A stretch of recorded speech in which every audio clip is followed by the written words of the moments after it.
Will you say something?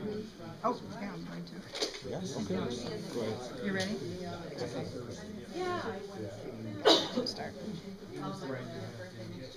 Yeah. Wanted to thank you all for coming. Some of you for the first time. This is the third in the series of talks by our honored guest here, and wanted to tell you a little bit about him. If some of this may be repeating, I know some of you were here 2 nights ago, but I met Hisham on a University of Michigan alumni trip 2 years ago in January, and he was one of our group. He was our guide. I was so impressed with his knowledge and his ability to connect various aspects of his learning. He's a historian, he's an Egyptologist, he's an archaeologist, and so I invited him last year, and he came and spoke at the Art Association for 4 lectures, and I kept in touch with him during the year, and when I found out that he had been in Tahrir Square, and I was on his website, and I could see all the things he was doing, and some of you may have seen those slides, or that presentation on Monday night. But anyway, I thought this is another perfect opportunity for you to come and talk about that, because a first-hand experience in a revolution isn't something everybody does every day. Hisham is from Cairo, Egypt. He is a native of Cairo. He's educated at the University of Cairo, and he is, oh good, welcome. And he has 2 children, and his wife works for the American University. And I think you'll enjoy this tonight. It's quite comprehensive, and I want to thank you for all coming. And I'd like to introduce Hisham El.Meniawy. Thank you.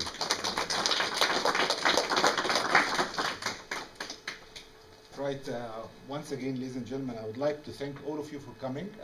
I already know quite a few here, and I've seen you either the last few days or last year.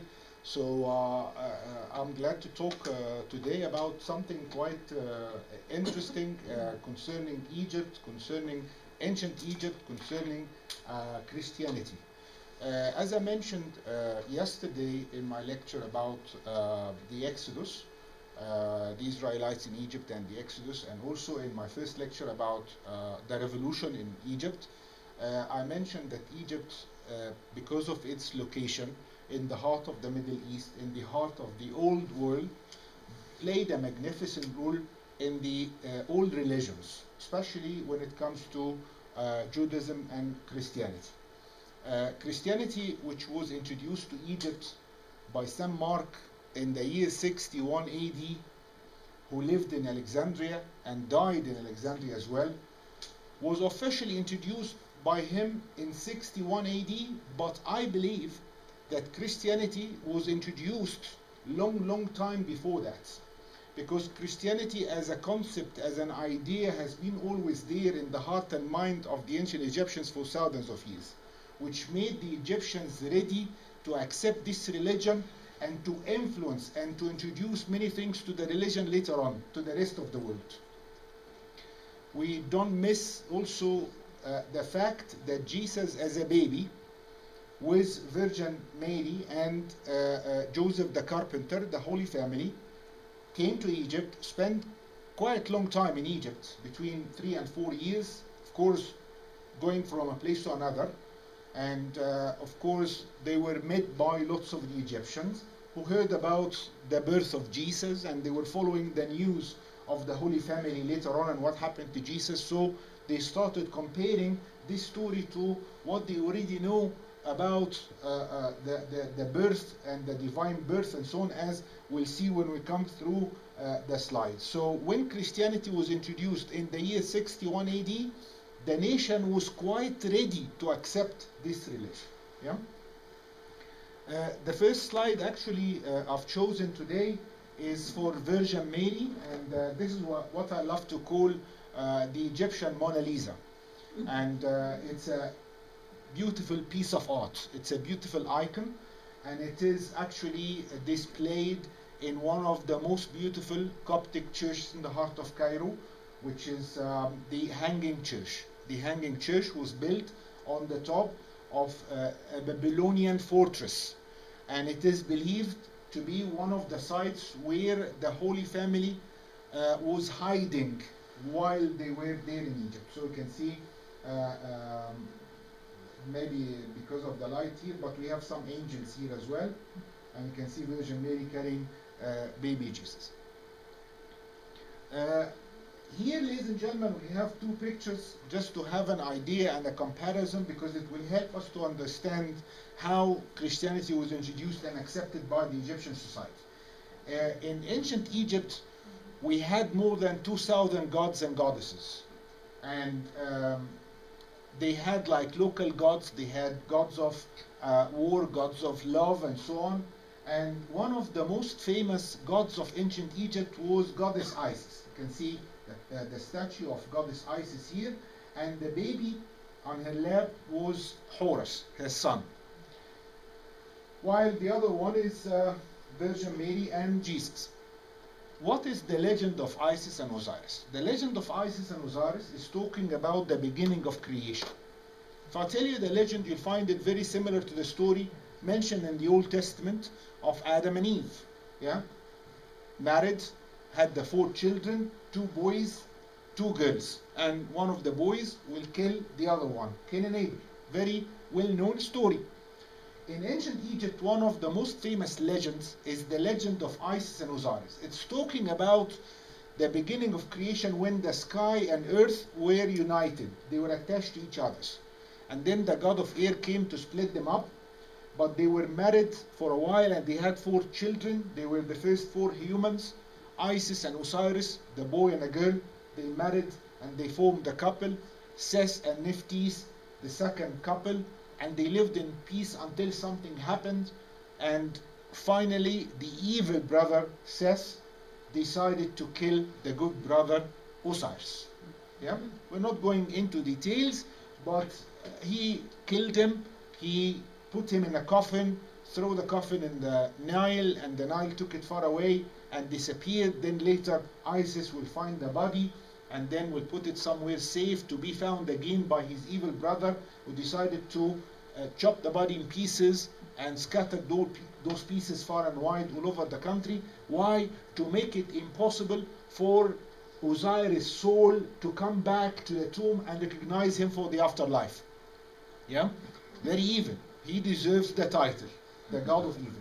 So later on, Isis will be requested by the god, the main god of Egypt, Ra, to go and look for all these pieces, and will put them together and mummify him again, and then they were given one night together before Osiris will be taken to heaven to become the god of the hereafter, in charge of judgment, the one who will be in charge of judging humans by weighing their heart and the feathers. So here you can see in that night, Isis is in a form of a bird, like flying over his body, and you can see his manhood here, and she's standing or stepping on top of it as if they are making love. But we have to understand that there was no making love between Osiris, the dead body as you can see here, and Isis. It was very symbolic that they had something, a connection, yeah, but not like sort of a sexual relationship or a sexual connection. Here you can see a picture of Osiris after becoming the god of the hereafter, and next to him the 2 ladies, his wife Isis with the throne on the top of her head, because she was the first one upon the throne of Egypt, next to her husband Osiris. And by the way, the name Isis comes from the word Iset. Iset, later Isis, Isis. Iset means the throne. So you see the symbol of Isis or Iset or Isis, the throne on top of her head, and next to her, her sister, the one who was married to the evil brother, but she was good. She was a good girl. So both of them are always standing behind their brother Osiris, who sitting upon the throne, watching over the trial, yeah, the judgment, as we will see later. Here, ladies and gentlemen, is a beautiful scene from the mortuary temple of King Seti I. Who was Seti I? Seti I was the father of the famous pharaoh Ramesses II. Yeah, he was a great pharaoh, but his problem that his son was even more famous than him.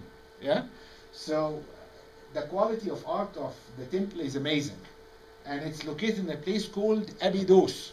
Abydos again is a later version of the word Abidu, which means the place of the head, because when the evil brother scattered those pieces far and wide, it is believed that the head of Osiris was found there.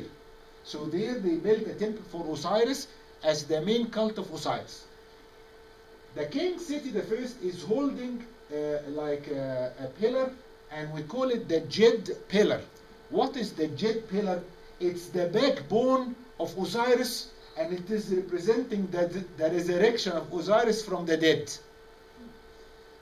Any king, any pharaoh ruled Egypt, was ruling Egypt upon the throne in the name of Horus, the falcon, the son of Isis and Osiris.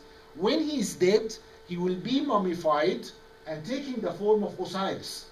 So he was Horus in his first life, and he will become the father, Osiris, in the afterlife. You see, father and son, the divine birth and the resurrection, very similar. So here you can see this scene is from the temple of Philae. The temple of Philae, the temple of love, which is dedicated to goddess Isis. You can see goddess Isis over there, and she is in the human form, while she has the two wings holding the body of Osiris. After collecting the members, putting them all together and forming the body again, and then he becomes the god of the hereafter.